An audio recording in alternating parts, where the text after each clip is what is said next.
So we'll continue. We're going back to the book of Daniel as we're doing a study through it, leading ourselves, into the place of praying, place of prayer.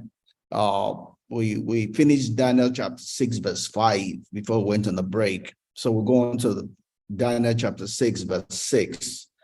And it reads, it talks about the satraps and the governors. They had made a decision to find something against Daniel concerning his God. So they decided and they went to Daniel. But as we read that verse, one word there, catches my attention. Is the word crowd, or the word to throng, right? It says, so these governors and satraps thronged before the king and said thus to him, King Darius, live forever.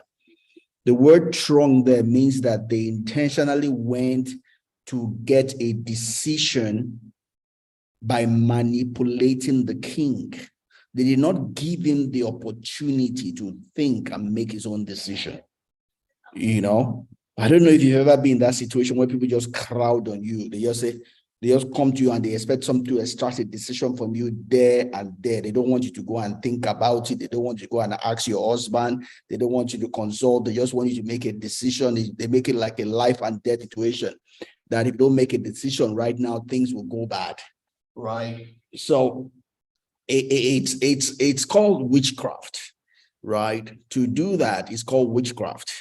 And unfortunately, we get that in different spheres of life. The worst of it is that we see men of God use it on the pulpit also, in trying to get offering or money from people. They crowd on them.